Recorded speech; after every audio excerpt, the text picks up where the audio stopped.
सदियों पुराने जमाने की बात है, जब बगदाद की गलियां काफिलों की घंटियों से गूंजती थीं और राहगीरों के कदमों से बाजारों की गर्द उड़ती थी। एक दिन एक गांव की एक उम्र रसीदा बुढ़िया किसी जरूरी काम से बगदाद जाने के लिए निकली। रास्ता लंबा था और दोपहर की धूप चमक रही थी। वह आहिस्ता आहिस्ता कदम बढ़ा रही थी कि अचानक रास्ते में दो अय्यार ठग और उनका एक खामोश सा साथी आ निकले। ठगों की तेज नजरें फौरन पहचान गईं कि बुढ़िया आम औरत नहीं, कुछ न कुछ माल जरूर रखती है। वे सब आपस में आंखों ही आंखों में इशारे करने लगे और दिल ही दिल में सोचने लगे कि किसी तरह चक्कर चलाकर उस बूढ़ी औरत का सामान हथिया लें। मगर बुढ़िया भी कोई भोली भाली न थी। उसके चेहरे पर वक्त के निशानात थे और आंखों में वह चमक जो बरसों के तजुर्बे से आती है। उसे फौरन अंदाजा हो गया कि ये लोग साफ नीयत के नहीं। उसने कदम जरा तेज कर दिए, मगर वे तीनों जल्द ही उसके बराबर आ गए। सलाम करके एक ने नरम लहजे में कहा, अस्सलाम वालेकुम नानी जान, कहाँ का इरादा है? बुढ़िया ने मुस्कुराकर जवाब दिया, वालेकुम अस्सलाम बेटा, बगदाद जा रही हूं। ठग ने खुश दिली से कहा, वाह, हम भी वहीं जा रहे हैं। अच्छा हुआ आपसे मुलाकात हो गई। चलिए, रास्ता बातों बातों में कट जाएगा। चलते चलते एक ठग ने यूं ही पूछ लिया, बुढ़िया अम्मा, बगदाद में कोई खास काम है क्या?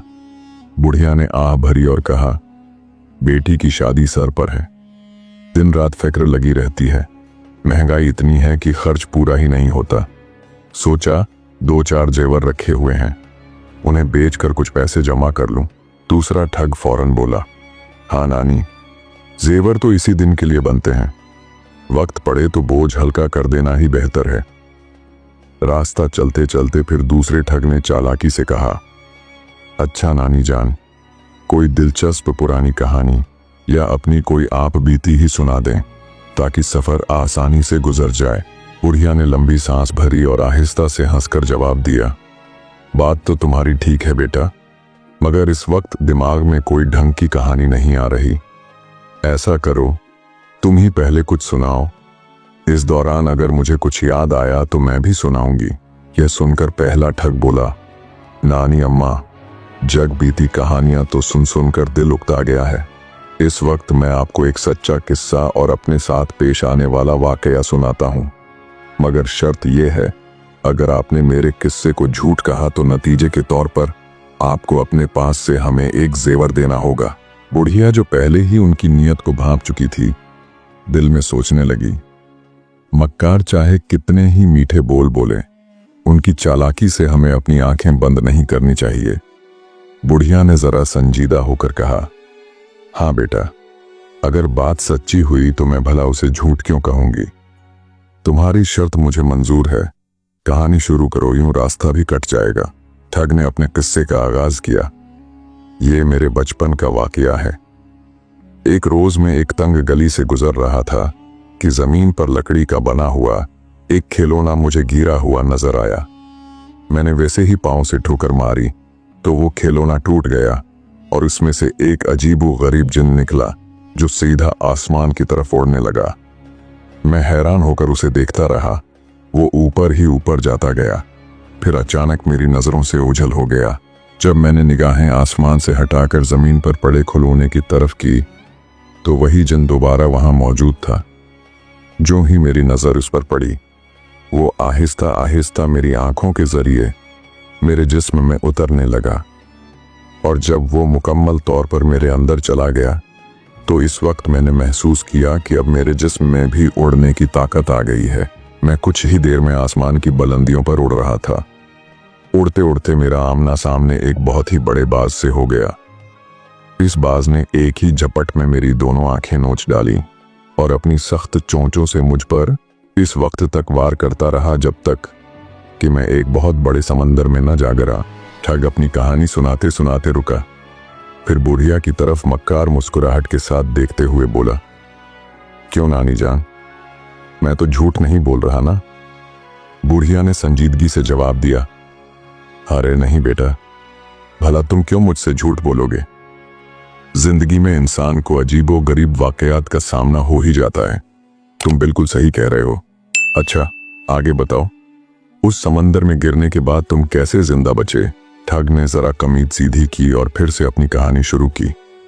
नानी जान, जैसे ही मैं समुंदर में गिरा, मुझे अजीब सा एहसास होने लगा।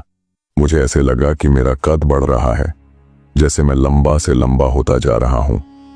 अभी ये कैफियत शुरू ही हुई थी कि अचानक एक बहुत बड़ी मछली अपना खौफनाक मुंह खोलकर मेरी तरफ लपकी। पलक झपकते ही उसने मुझे निगल लिया। इत्तेफाक से वही मछली जल्द ही एक माहीगीर के जाल में फंस गई। माहीगीर इतनी बड़ी और भारी मछली पाकर खुशी से निहाल हो गया। उसी दिन बगदाद के कोतवाल के यहाँ एक शानदार ज़ियाफत का एहतिमाम था और ज़ियाफत के लिए मछली पकाने का काम उसी माहीगीर को सौंपा गया था। जब वह मछली कोतवाल के शानदार और आलीशान घर में पहुंची तो उसे देखकर कोतवाल खुश हो गया। उसने माहीगीर को ढेरों इनाम दिया और फौरन बावर्ची को बुलाकर हुक्म दिया कि मछली को साफ करके ऐसे लजीज पकवान में बदलो कि मेहमान मुद्दतों याद रखें।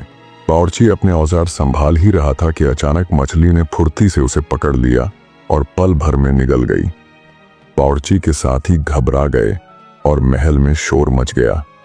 कोतवाल फौरन मौके पर आ पहुंचा और एक माहिर तबीब को बुलाकर हुक्म दिया कि मछली का पेट निहायत एहतियात से चाक किया जाए ताकि बावर्ची सही सलामत बाहर आ सके।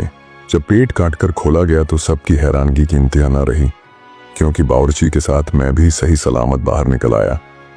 और तो और मेरी वो दोनों आंखें जो बाज नोच कर ले गया था, अब बिल्कुल तंदुरुस्त हो चुकी थीं। मैंने अपनी बिनाई लौट आने पर चारों तरफ की रौनक और ज़ियाफत की तैयारी अपनी आंखों से देख ली। बावर्ची के साथ मुझे भी देखकर सब लोग हैरान थे कि आखिर मछली के पेट में जाकर 1 से 2 कैसे हो गए। मेरी आप बीती सुनकर कोतवाल मुझ पर मेहरबान हो गया। उसने मुझे उम्दा किस्म के कपड़े पहनने को दिए और फौरन उस दावत में मेरी शिरकत का भी हुक्म दिया। ठग अपनी आप बीती खत्म करके जरा फख्र से बोला कि उसी दिन से बगदाद का कोतवाल न सिर्फ मुझसे वाकिफ हो गया बल्कि इज्जत भी करने लगा। बुढ़िया ने हल्की सी मुस्कुराहट और बेनियाजी के अंदाज में कहा, वाह बेटा, तुम तो बड़े दिलीर निकले। मुश्किल वक्त में तुमने जो हौसला दिखाया वह काबिल तारीफ है। तुम्हारे हौसले और बहादुरी की जितनी दुआएं दी जाए कम है। यह सुनकर ठगों ने एक दूसरे की तरफ देखा और दिल ही दिल में झंझला गए। वह तो समझे थे कि बुढ़िया उनकी कहानी को झूठ कहेगी और जेवर उनके हाथ लग जाएगा, मगर तीर निशाने पर न बैठा। दोनों के दिल बैठ गए, लेकिन चेहरे पर परेशानी छुपाते हुए बोले, अच्छा नानी जान, अब आप भी अपनी कोई ऐसा वाकया सुनाइए जो सच्चा भी हो और दिलचस्प भी। बूढ़िया ने जरा गहरी आवाज में कहा, बेटा, सच का बोलबाला और झूठे का मुंह काला। मैंने सारी जिंदगी कभी झूठ नहीं बोला, तो अब बुढ़ापे में झूठ बोलकर अपनी आखिरत क्यों बर्बाद करूंगी। लेकिन एक शर्त है, अगर तुमने मेरी बात को झूठ कहा तो मैं भी तुमसे 100 रुपए लूंगी।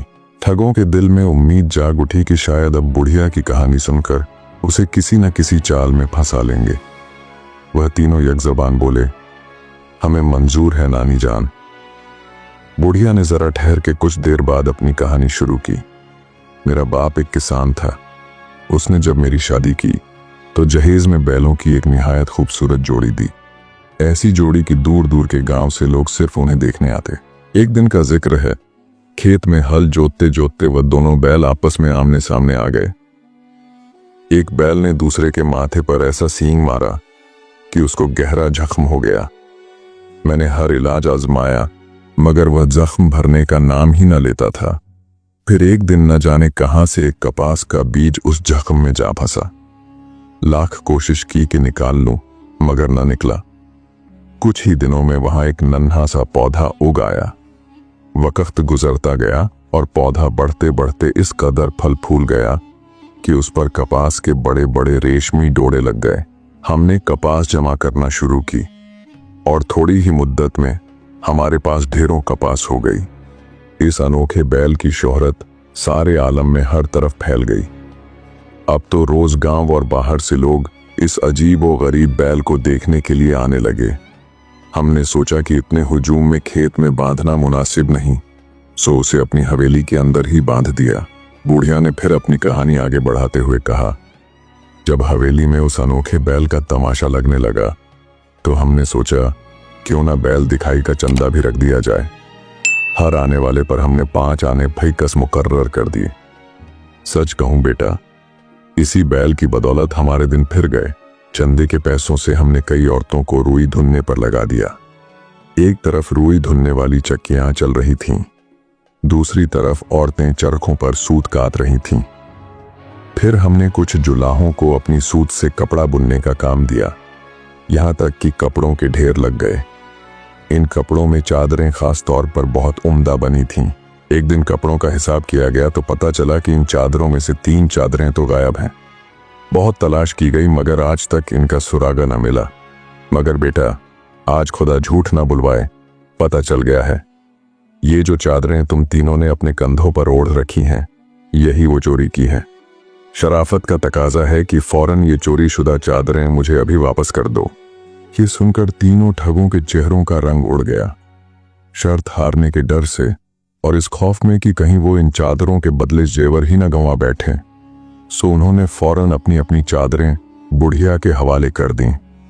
बुढ़िया ने तीनों चादरें संभालते हुए फिर बात जारी रखी, तो हाँ बेटा, उसी कपास से एक जुलाहे ने ऐसी नाजुक मलमल तैयार की थी कि लोग पगड़ियां बनाने के लिए उसे हाथों हाथ खरीद कर ले जाते थे। लेकिन एक दिन देखा तो मलमल के कई थान भी गायब हो गए थे।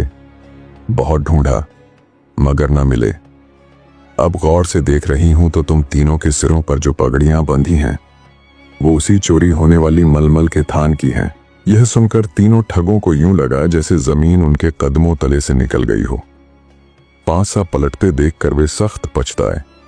सोचा अगर पगड़ियां वापस न की तो शर्त के मुताबिक 100 रुपए देने पड़ेंगे। अंजाम यह हुआ कि खैर इसी में समझी कि पगड़ियां भी बुढ़िया के हवाले कर दी जाए। अब वह बगदाद के करीब पहुंच चुके थे। ठगों के दिल में खौफ था कि अगर बुढ़िया ने कहानी जारी रखी तो कहीं वह उनके कुर्ते और धोतियां भी ना उतरवा ले। एक ठग ने बात का रुख बदलते हुए कहा, नानी जान, आपकी कहानी तो वाकई सच्ची और बड़ी दिलचस्प लगी, लेकिन पेट में तो चूहे दौड़ रहे हैं। खाने को कुछ लाई हैं तो हमें भी दे दीजिए। बुढ़िया ने हल्की मुस्कुराहट के साथ कहा, बस बेटा, शहर आ ही गया है।